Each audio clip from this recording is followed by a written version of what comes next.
good afternoon and welcome to Match of the Day for the usual two matches. Different in character, but both lively. The first from London, Fulham versus Newcastle. Coney. Oh, a save. Then from the Midlands, Birmingham against Nottingham Forest. Swain again. Good effort, it hits the bar.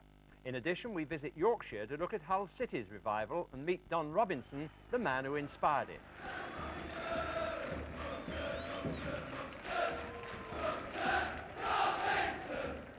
And finally, the Goal of the Month competition will make it a busy and action-packed hour for you to enjoy.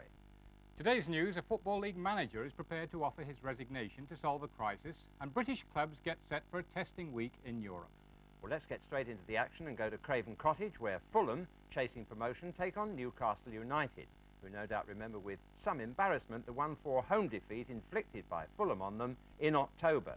And there seems no limit to Fulham's ambitions, as Barry Davies reveals. Promotion is not enough for us. We want the championship and the medals. The comment in today's programme at Craven Cottage from the Fulham manager, Malcolm MacDonald. Currently the gap between Fulham and the leaders Wolves is 5 points, and this afternoon MacDonald is able to field the same side which played at St James's Park and beat Newcastle by 4-1 back in October. An afternoon when they scored goals of quality, and an afternoon which will be long remembered by little Ray Houghton.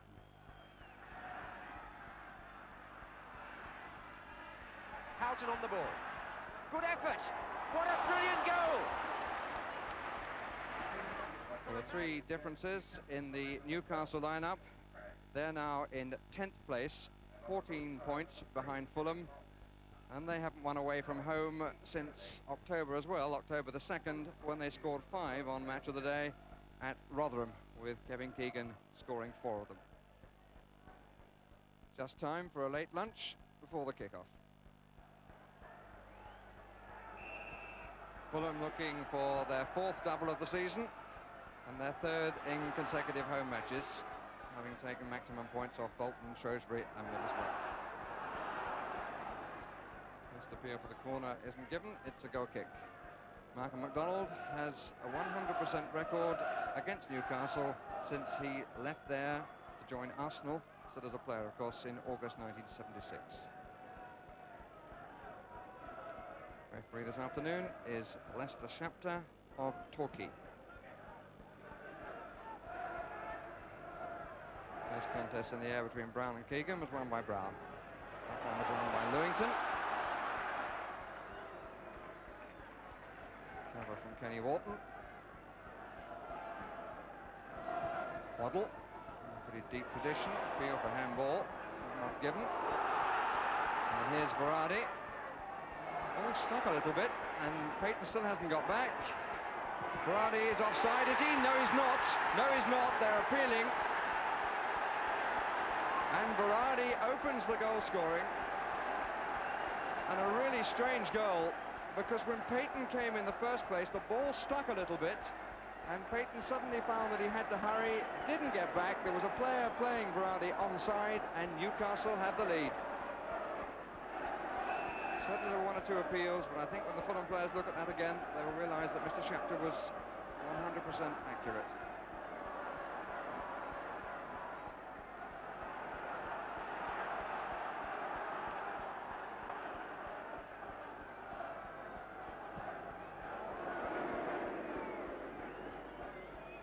McMartin.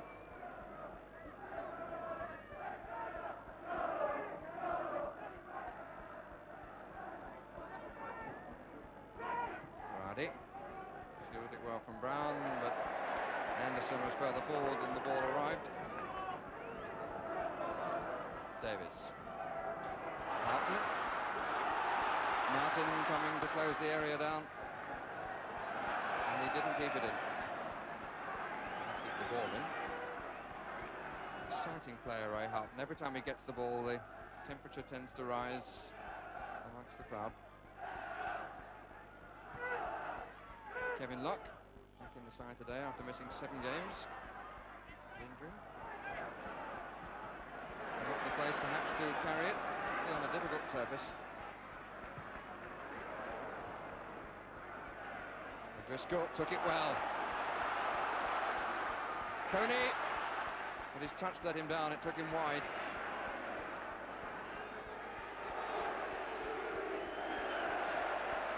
Wilson, Lewington.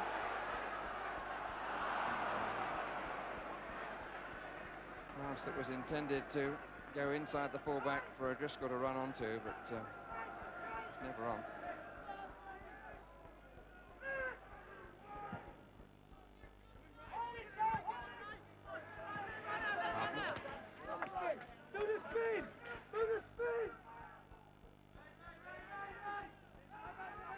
Brown. Carney. Gale.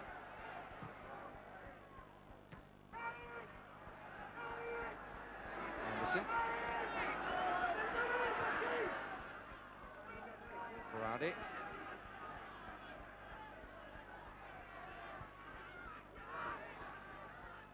Ball from McDonald. Jeff Hopkins. And Davis has won it. Coney is in the middle and marked.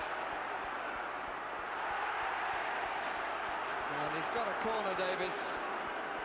He felt he should have had a penalty, and I suspect that his manager will feel that instead of trying to beat his man, he should have passed the ball square to an unmarked Coney. For the corner. Brown and Gale have both come forward, taking positions in the 6-yard area. Gale's the first to move, Brown is behind them. Well picked up by Carr. 20 minutes gone, and somewhat frustrating minutes for Fulham.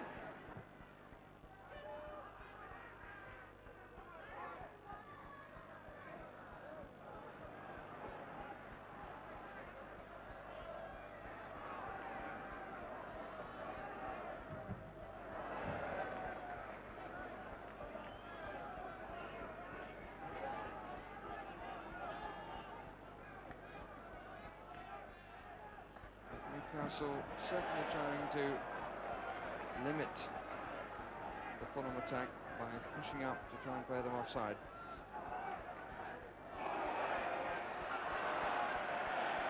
Free kick has been given in Fulham's favour. Driscoll felt that Fulham had possession, I think made the observation, but the referee wants words. He wants words with the youngest member of the Newcastle side, Neil MacDonald. Is going in the book.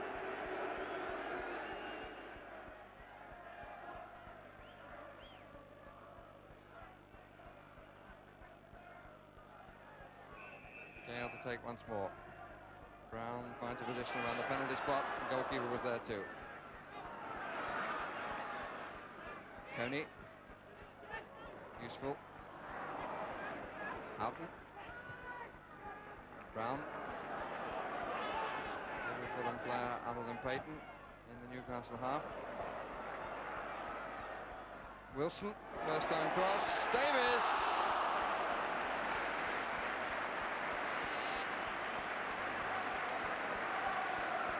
Well, he did well then, did Wilson, to cross it first time. Bender struggling to turn and get back. Davis over the top with the header.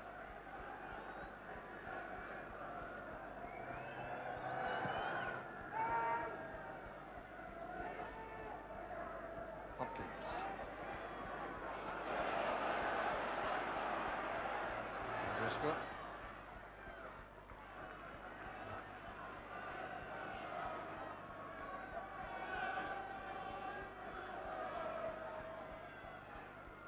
Lewington. Houghton.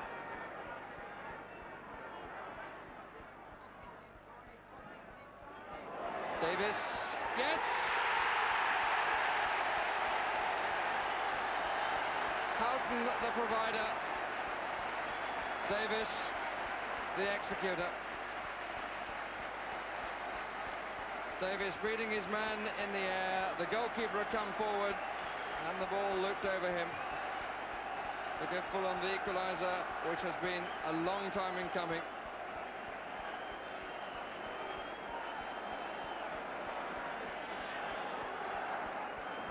Davis's first goal for 8 games. Makes it 1-1 with 32 minutes gone.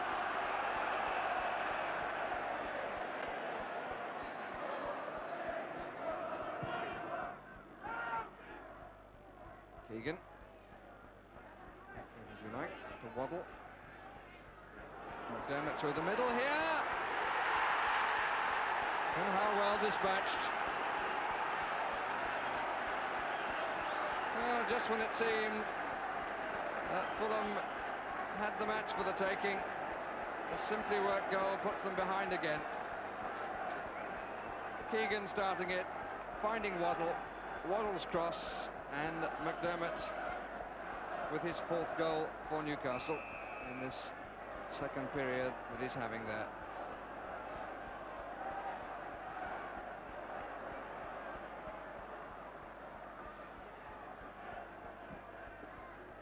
Here's Wilson, the goalkeeper's off his line.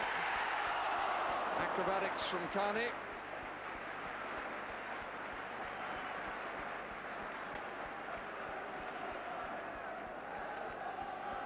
Well, not all is as intended, but it's enjoyable to watch. And can cut it again, Newcastle moving forward.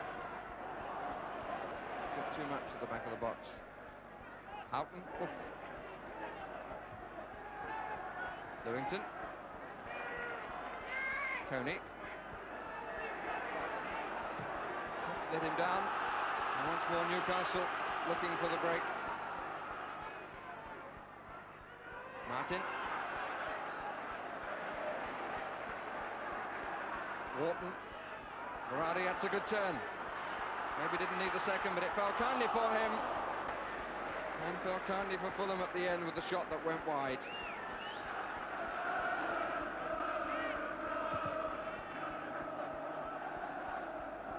McDonald. Hopkins. Ian McFall with his hands to his face. Number 2 to Arthur Cox at Newcastle. Arthur Cox sitting up in the stand. No one's going to get that. Schefter looked at his watch. And they're playing the time that he's allowed for the odd conversation.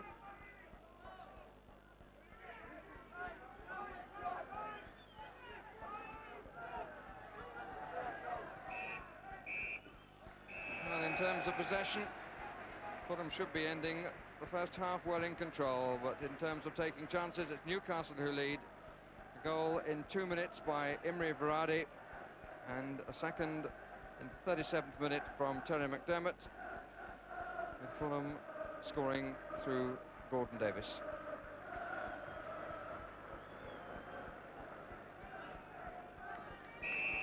Well, Newcastle have taken 7 points out of their last 9, with an awful lot of ground to make up, though, in the promotion chase.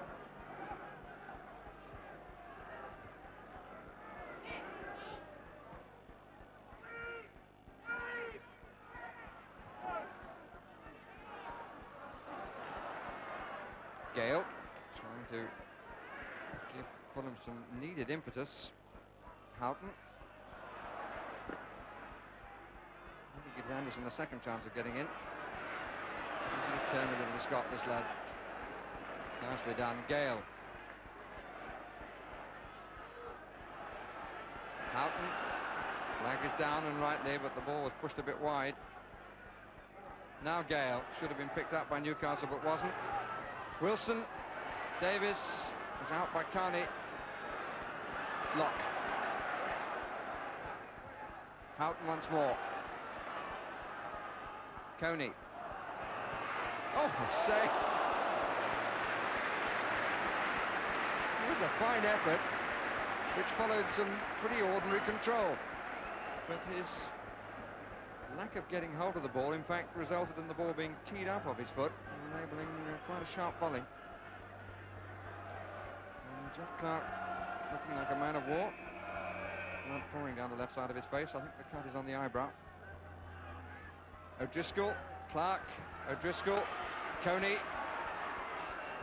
Corner.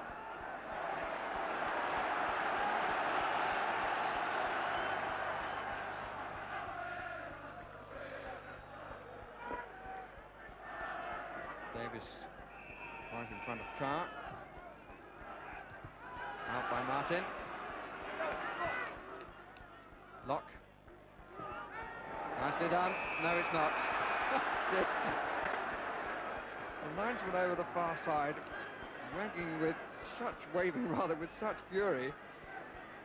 I thought he was working on at least 3 London terminuses.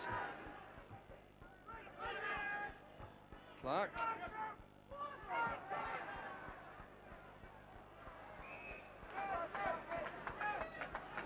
I would think that Jeff Clark has lost quite a bit of blood, because it's certainly running down his neck into his shirt.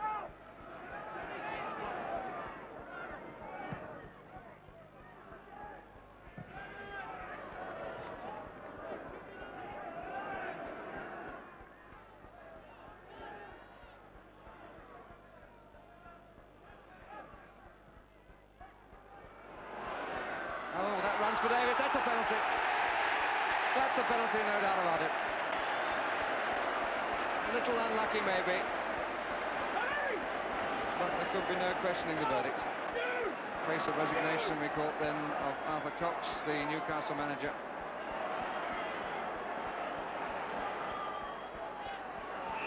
Kevin Locke, who hasn't scored since last April, that was a penalty. And he's got one now to make it 2-2.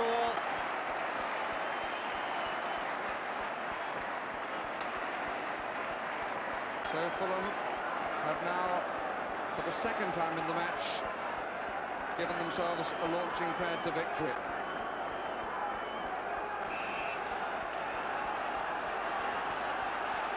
And it seemed as though the match was going to go their way when they were at 1-1. And Newcastle thought otherwise. What now? Here's Berardi. Long cross would find Waddle. Brown. Martin. Keegan. And McDonald shot, he got underneath it.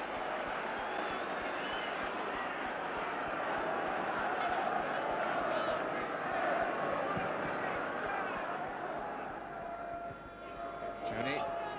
Lewington. He kept it down well, but too long. Anderson. McDermott. Martin. Clark.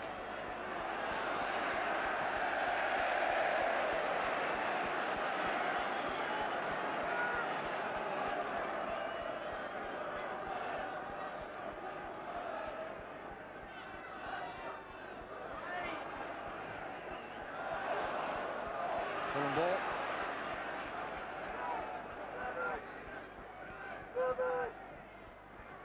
Houghton. Davis. O'Driscoll.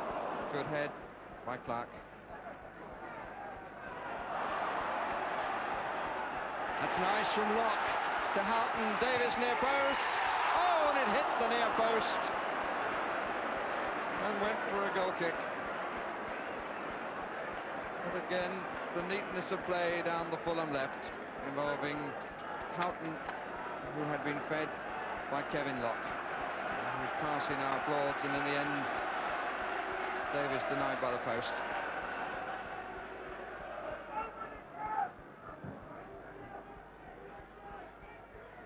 Brown. Locke.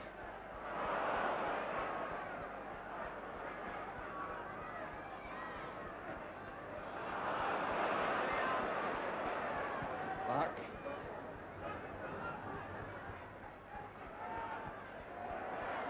Clark again.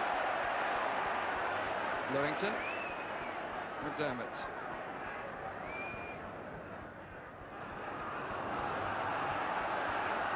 Locke. Houghton.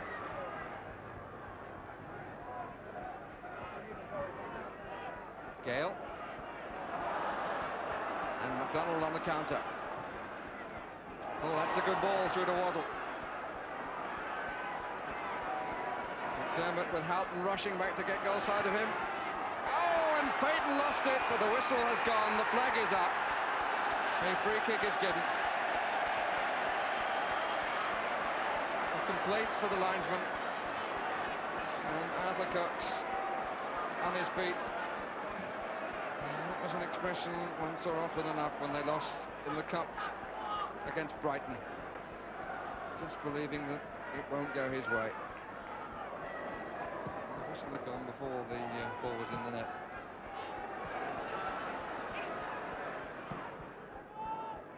Schefter takes one look at the watch.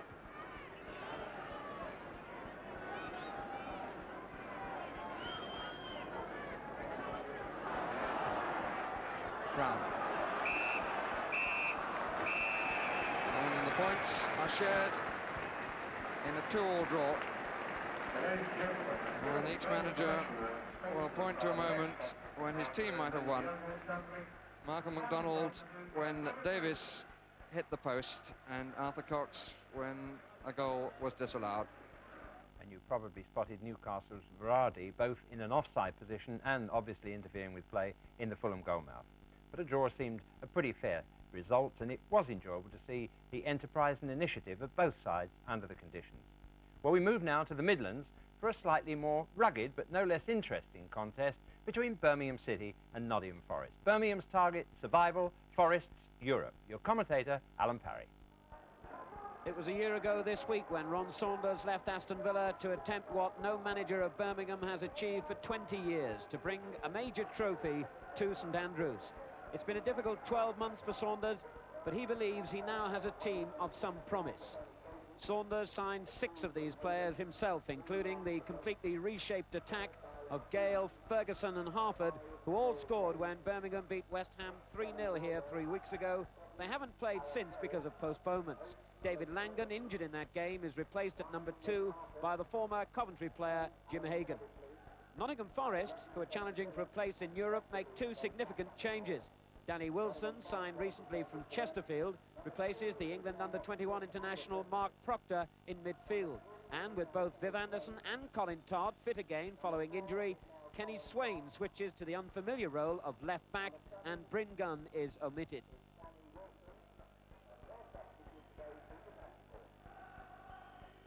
So it's Birmingham City in the white shorts who kick off, attacking the goal to our right. And Birmingham have the fewest wins and the fewest goals of any side in the First Division.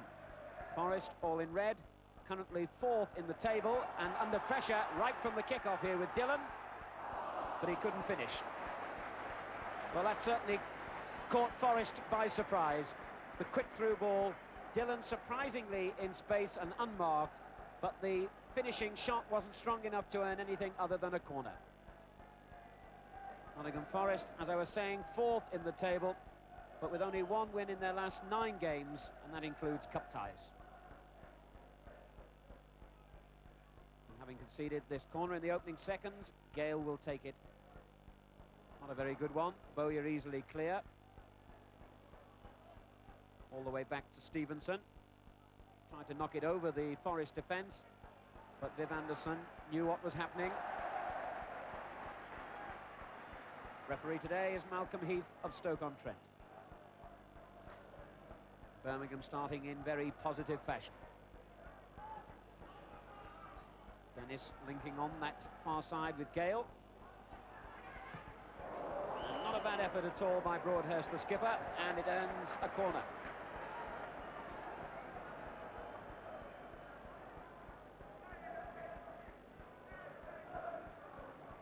Ferguson marked very closely by Willie Young. Dillon it is who drives the kick in low, straight to Wallace.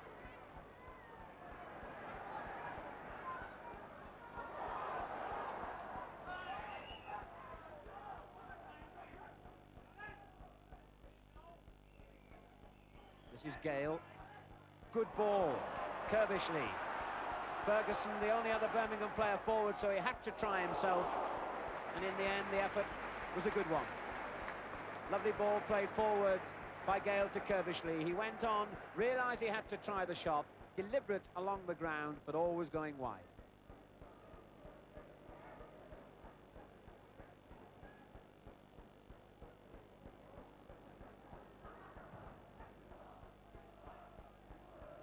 That was Stevenson.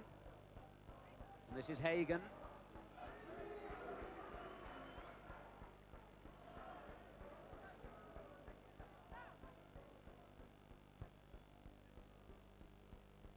Ferguson being watched by Anderson, and both of the players fall.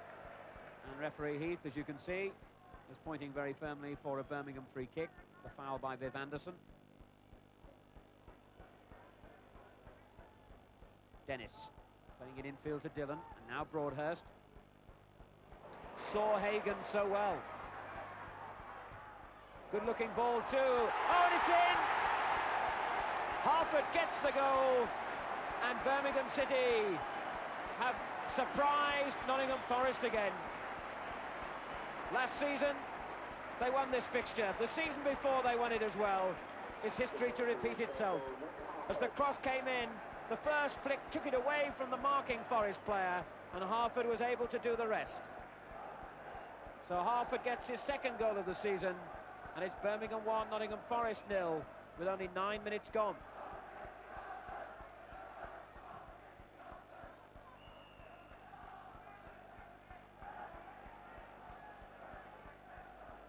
Mick Harford, who on his last appearance on BBC cameras did so well in the Atari six-a-side competition, a great start today. Blake's header, forward by Hodge. Blake again. Difficult bouncing ball there. Dennis beaten through to Birtles. Can he equalise? No. Coton very quickly off his line. The first problem really for Mark Dennis was the bounce on that ball, which deceived him. Wallace prodding it through. Birtles just beaten by the goalkeeper's charge from his line.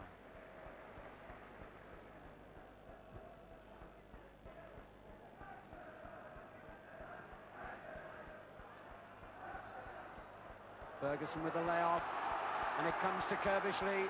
Todd in, Hagen across goal, and how close that was to a second.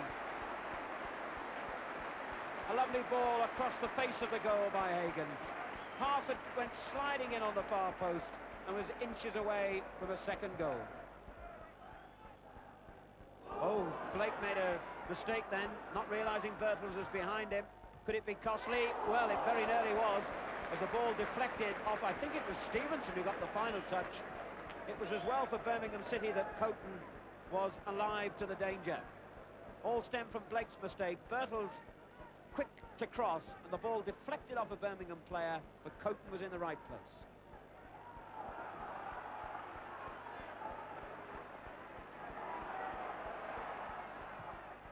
This is Walsh. Good tackle by Hagen. And Gale takes over. Looking for Harford. Uses the ball so well, Mick Harford. And Broadhurst uses it even better by setting Dennis free on the left. Good looking attack this. Kerbishley.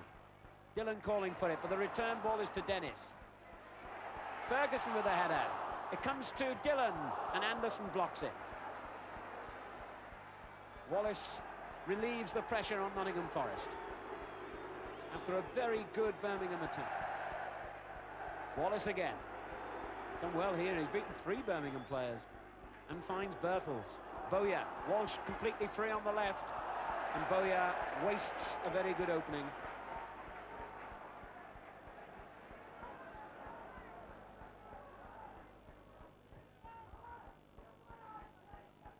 Young. Walsh. Beautiful play.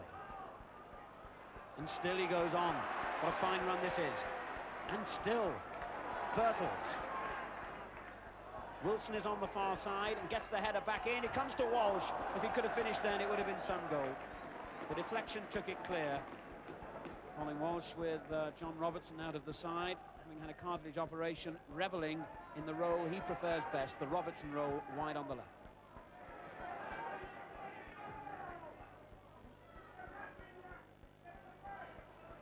Harford finding Ferguson. This is Dillon.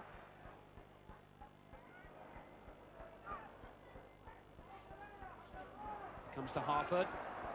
He's done well here and finds Kerbishley. Chipped in towards Ferguson, and it was Harford who got the header in first. And he surprised everyone. Well, Harford did well in the build-up to that attack by playing it wide to Kerbishley. When the cross came in, it was perhaps aimed at Ferguson beyond Harford, but it was Harford who got the header in just wide.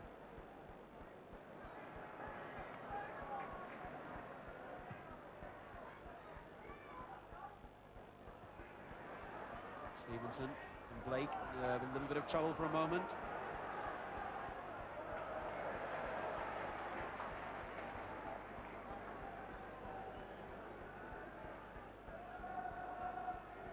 Good throw by Wilson. This is Wallace.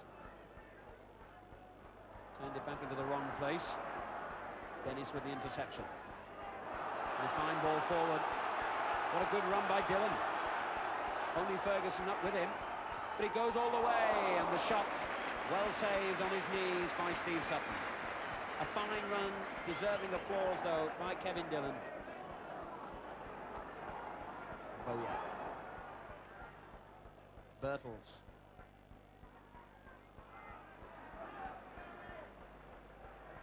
This is Wilson. Henderson down the line. Dillon's challenge was a good one. Todd covering, and here's Bowyer. Now Swain. Wallace. Swain again. Good effort, it hits the bar and comes straight to Blake.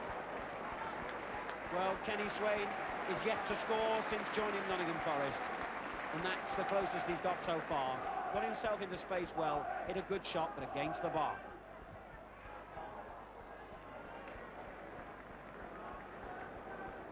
So, just over a minute of the first half remaining, and Kenny Swain, certainly the closest any Nottingham Forest player has come to a goal.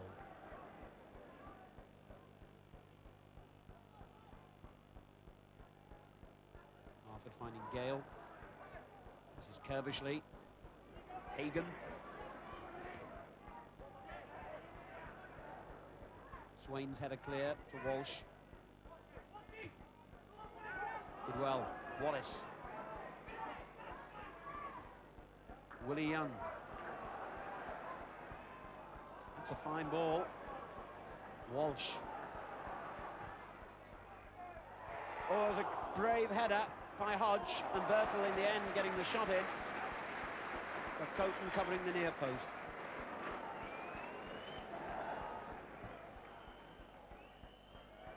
Half-time, Birmingham deserving their lead. They played exceptionally well at times. The crowd have enjoyed this first half. Nottingham Forest, a strangely undisciplined half for them, though they too did have their moments. But Mick Harford in the centre there just going off, scoring the only goal of the half, and Birmingham's lead at half-time, 1-0.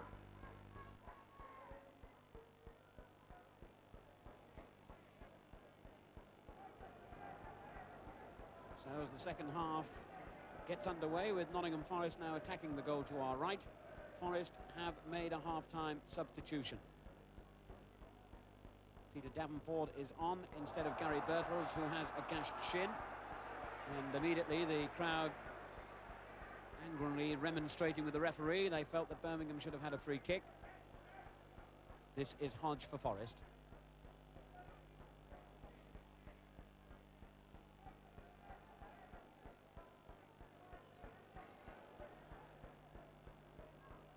Bowyer back to Walsh. And Gale stood his ground.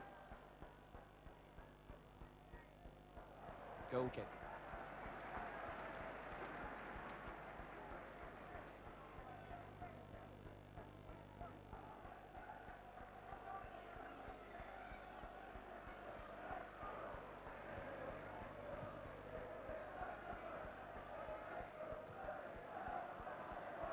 Willie Young clear, and finding Davenport. Walsh. Swain furiously down the left-hand side. Walsh is still with him if he needs help, and he does. Walsh. Good effort. And the goalkeeper did well then. Coton, couldn't have been easy, diving full length, with two Forest players just waiting for the suggestion of a rebound. Came into the side in November when Jim Blythe broke an arm, showing confidence and repaying the faith that manager Ron Saunders has shown in him. Harford, a good header. Young just poked it clear to Swain, who finds Wallace, and now Walsh.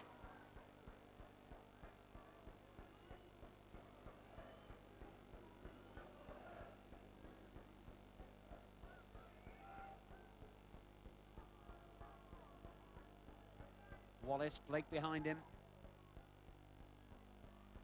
The tackle by Kirbishley was a vital one, and Hagan got it clear. Mistake by Willie Young. Gale forward. Harford is onside because he was just in his own half, but the referee decides that offside is the verdict, and the crowd are very angry.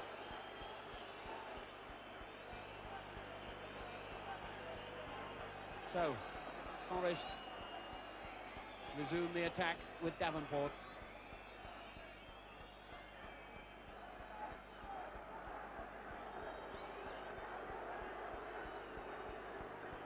Still buzzing about that decision. You can't, of course, be offside in your own half, and that's where they feel Harford was when the ball was played to him. But that's gone. That's good play by Hagan. And again, Birmingham break. Kirbishley feeding Dennis.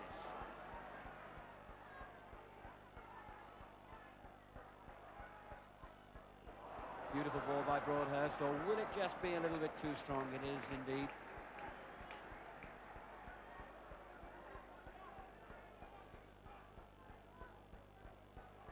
Dennis won it well then. Here's Ferguson and Gale.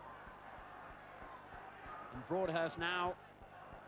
No sting with the first shot, there was with the second, but Sutton right behind it.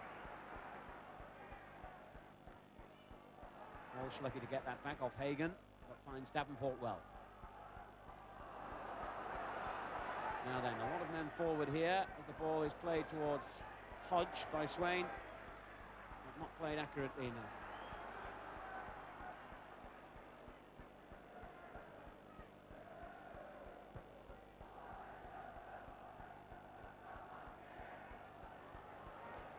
Ooh.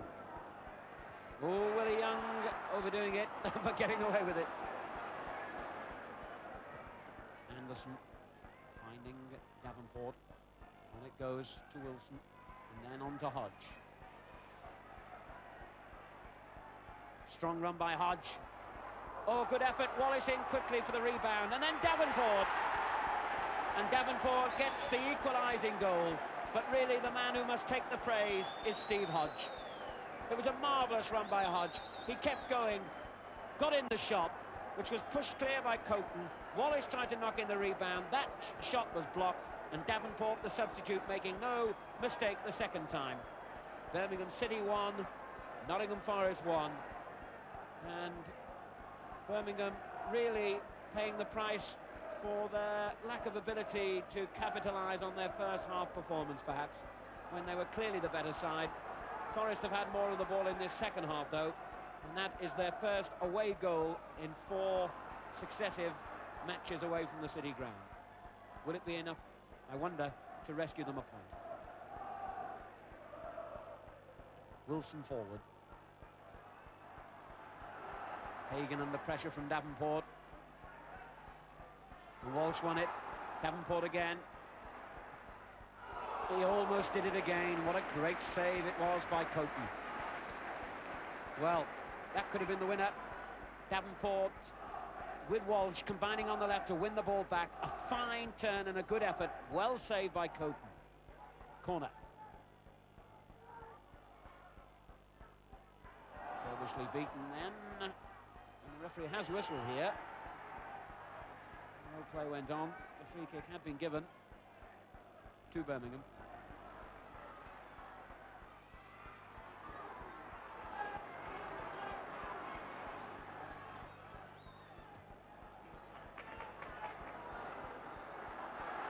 Kirbishley. Hagan in what could be one of Birmingham's final attacks. Swings it in, looking for Harford, and it comes to him, who couldn't finish.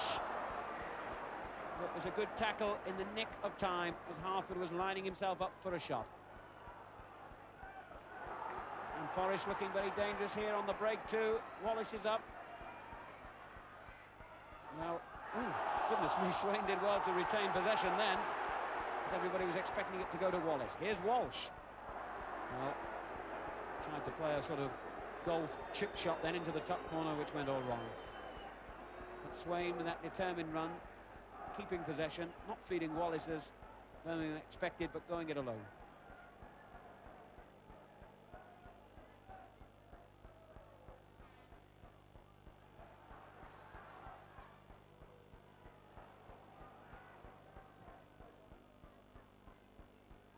Young's header.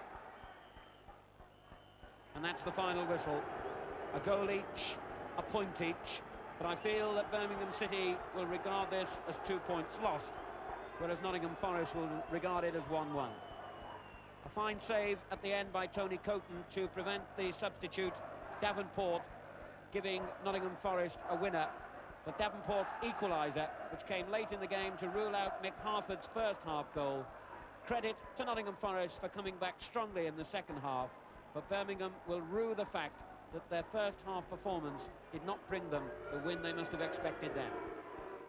Well, never mind the booing. In a way, both teams came out of that game with credit. Birmingham for playing so well early on, with great determination too, doing everything but kill off Forest, and Brian Clough's team for refusing to be buried under the avalanche and ending the day with a point that, come May, might take them into Europe. The main news at home today concerns 3rd Division Lincoln City. Following yesterday's 2-1 home defeat by Plymouth, about 400 supporters demonstrated outside the ground, demanding the resignation of Chairman Gilbert Blades and his board of directors. The fans are unhappy that the board have refused to allow manager Colin Murphy to add any new players to a 14-man squad. Just over 6 weeks ago, you may recall watching on Match of the Day, Colin Murphy coming out before Lincoln's home game against Millwall, a game which was won 3-1 and with some style. And Neil saw that early. Can he keep it under control? Yes, he can, and beautifully done. That win in December left Lincoln 5 points clear of second club Bristol Rovers with games in hand, obviously a very strong promotion position. But now, following increasing unrest between the players and the board, Lincoln have slipped to 3rd place, 9 points behind current leaders Portsmouth, and without a win in their last 6 games. So who's to blame, the board, the manager, or the players? This is what Chairman Gilbert Blades has said. The blame for this hysteria rests with the manager for orchestrating the players to speak to the press. It is entirely his fault. The directors will consider our position when the time is right. Well, those are very strong and disturbing words, and they drew this response from manager Colin Murphy when I spoke to him a short time ago. I find it absolutely incredible that I should be held responsible for people's emotions and people's feelings. As far as we're concerned here anyway, in the last 4 years, we've done nothing but win matches. We've produced a really healthy surplus on the transfer market. We've produced a team who are responsible to the task, and they're proud to wear the red and white of Lincoln City. I mean, if that's a crime, I apologise. So is there a simple solution? What's the next step? Well, it would appear at the moment that I've been the victim of my own success. And there's got to be something catalytic, there's got to be something compatible, and if we don't have mutual objectives, then maybe the consequences are grave for me. Are you suggesting you think you'll resign? Well, if that would help diffuse the situation, if that would help make things easier, then maybe I would have to think about that. And clearly that's not the end of the matter. Another club reported to be facing a crisis is Chelsea, but following suggestions that many players at Stamford Bridge are unhappy with the way the club is being run, Chairman Ken Bates replied simply and to the point, there is no discontent amongst the players who are giving their all for the club and who have a regular first-team place. 2 FA Cup 5th round replays tomorrow. Arsenal have Alan Sunderland available for selection, but lacking match fitness for the tie at Highbury against Middlesbrough. Borough won't risk Kevin Beattie, but both Ray Hankin and David Shearer, clear of suspensions, are expected to play. Crystal Palace meet Burnley at Turf Moor, and for Palace, Jim Cannon and Gary Locke, who missed yesterday's 2-0 defeat at Oldham, are also expected to play. European competitions this week as well. Holders Aston Villa, who meet Juventus at Villa Park, have Des Bremner still doubtful and Alan Evans suspended, but Peter Withe will be back after his 2-match ban. Incidentally, this afternoon, Villa manager Tony Barton watched Juventus beat Udinese 4-0 in the Italian league. Liverpool travel to Widzew Łódź in Poland for their European Cup tie, and Bob Paisley told me Alan Hansen, who missed yesterday's 1-1 draw at Manchester United, could possibly be fit, and that he expects Kenny Dalglish, who took a knock in that game, to be okay as well. Scotland's 2 European representatives are Dundee United, who go to Bohemians Prague in the UEFA Cup, and Aberdeen, who travel to Bayern Munich in the Cup Winners' Cup. And there's news that Bayern's Paul Breitner has only a 50-50 chance of playing. He limped off before the end of a German league game yesterday after scoring twice. Aberdeen, meanwhile, prepared quite nicely. They came from behind to beat Dundee and stay on top of the Scottish Premier Division. Your commentator, Archie McPherson. Ferguson, difficult ball to take down, driven well. Mackey, using his pace well. Watch Miller going across, number 6, it's a brilliant goal. Touched in, I think, by Stephen. Stephen got the final touch. There goes Kennedy. And I think a free kick may have been given. Yes, the referee points away across.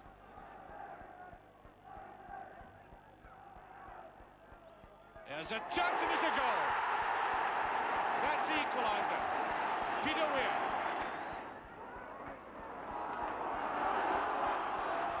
Weir. Cooper hesitates and I think is fouled by Bell. John McMaster. That's a touch. Black with the overhead and he's done it! Brilliant goal! Oh.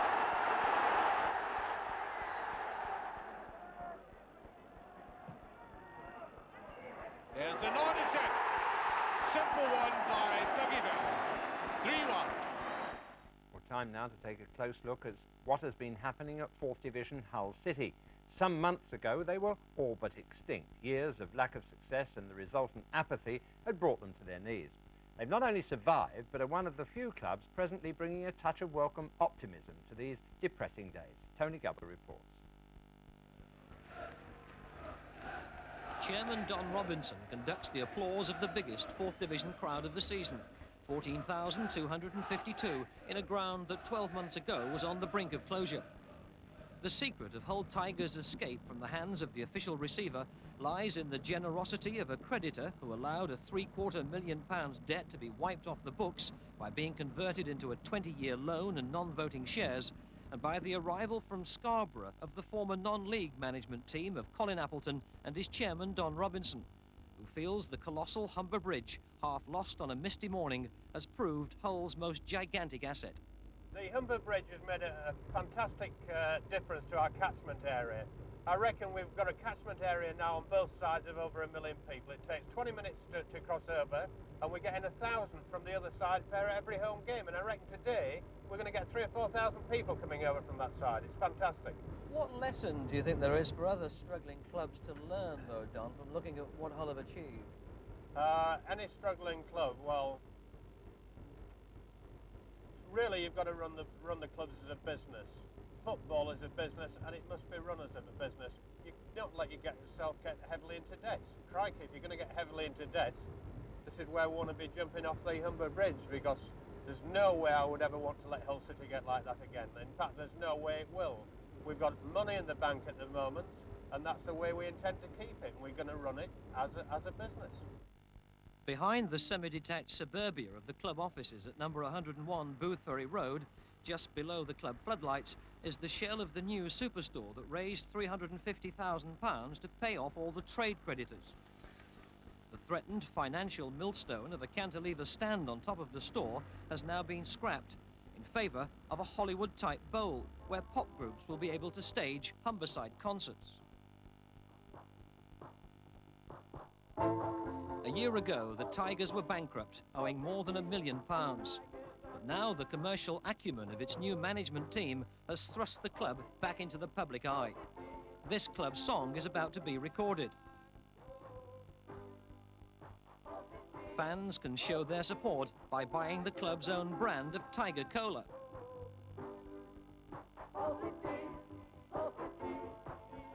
The whole team chasing promotion is basically unchanged from a year ago.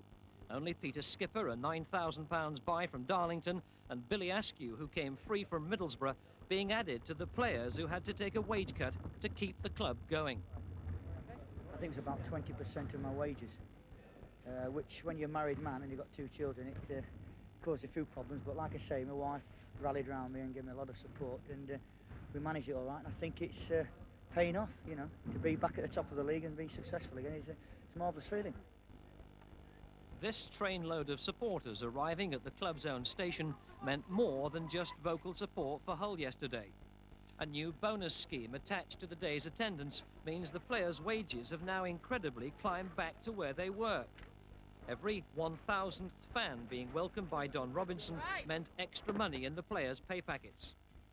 And the local derby against promotion rivals Scunthorpe from just across that Humber Bridge was always going to be a financial success for everyone. With debts effectively erased, there's now money in the till at Hull. Don Robinson made his money in the leisure industry, and his feel for the public has made him popular. Oh, it's been a great revival here. Well, it's great. Terrific. Thanks to Mr. Robinson being out today. He's doing really well. We're all proud of him. It's great. It's really good. It's now the top of the league, like, a lot of support's come back from rugby, and originally that's why I went to rugby, because football was dying, really. But now Don's brought it back. Magic, you look around, you know, it's great, it's brilliant. Champions this year, Division 3 next year, magic. Yeah. The only thing is we've got to do it every week, haven't we? Or every other week. But I mean, this is what we've looked towards, and the whole public have looked towards this for many years. Very pleased to be able to do it for them. Hull have been unbeaten at home this season, and their points total of 61 before yesterday was only bettered in the league by Liverpool's 62. And they began against Scunthorpe like real tigers. Number 7, Brian Marwood, almost adding to his 12 goals, forcing a good save from Joe Neenan. Number 8, B.B. McLaren, set up another Hull attack from which he almost scored, but the final shot just too high. It was the visitors Scunthorpe, though, in blue, who scored first just before half-time. A spectacular long-range shot from Dennis Lehman, deflected in. The replay clearly shows the ball deflected off number 3 Askew, although the keeper Tony Norman did get a finger to it.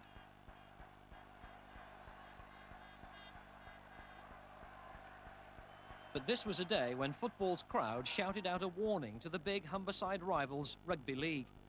Just a few miles up the road, Hull rugby team were playing a cup tie in front of 12,189 fans. That was 2,000 less than football's attendance.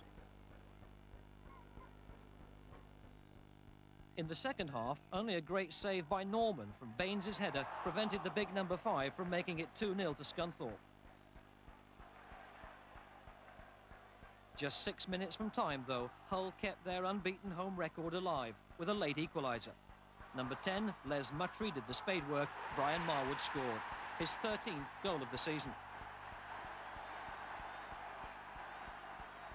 That 1-1 draw would see Hull knocked off the top of Division 4, but with Scunthorpe still very much promotion candidates. And after the match, the Scunthorpe manager, Alan Clark, and his chairman joined Appleton and Robinson in an ambitious toast. And then he's wanting drinks, he's wanting wine as well. I'm pleased to meet you. Cheers, cheers, fellas. We'll see you on the Humber Bridge with the champagne when we both go up. Cheers, all right. Well, it's good to see those smiling faces at Hull. 2 conflicting stories, though, from there and Lincoln, although both are enjoying success on the field.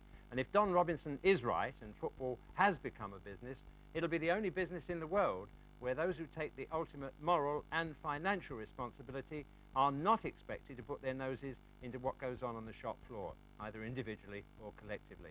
Well, that cannot continue, and until those involved understand that, there'll be confusion and trouble. Well, now it's time for our February Goal of the Month competition. There are 7 goals to choose from, which, as it turns out this month, are mostly scored as a result of fine passing movements rather than explosive finishing. I'll remind you how to enter in a moment, but first a look at the goals, starting with goal A, scored by Graham Souness for Liverpool against Luton. Souness. And against Souness! What a goal!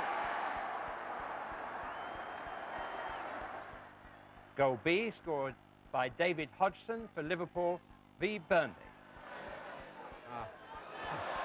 And Robinson read that. And Liverpool could have an extra man here if they play it right. Dalglish on the ball, and through the middle, unmarked Hodgson. Can he make it 3? David Hodgson, yes.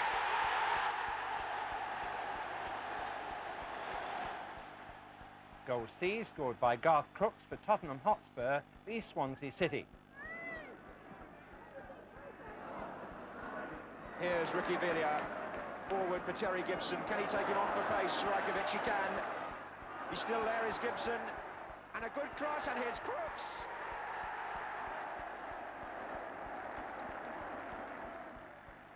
Goal D scored by Colin Russell for Huddersfield Town against Millwall. Hasty by Allardyce. It's Lillis. Allardyce has come across. Nice change of direction. Russell! What a beauty!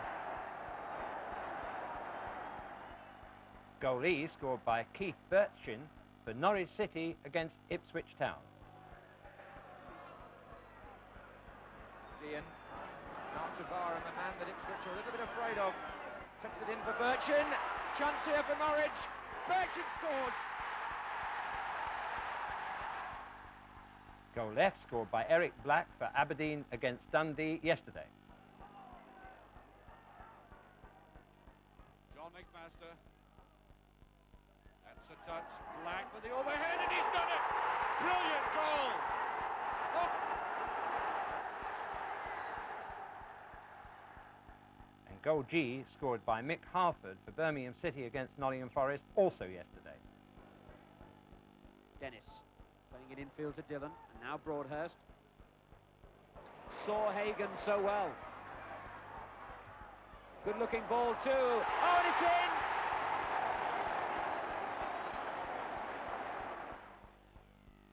Well, here's a check on those goals. Goal A, Graham Souness. B, David Hodgson. C, Garth Crooks. D, Colin Russell. E, Keith Birchin. F, Eric Black. And G, Mick Harford. And here's how to enter. You put your name and address on the left-hand side of a postcard, please, and your goal selections in 1, 2, 3 order on the right-hand side.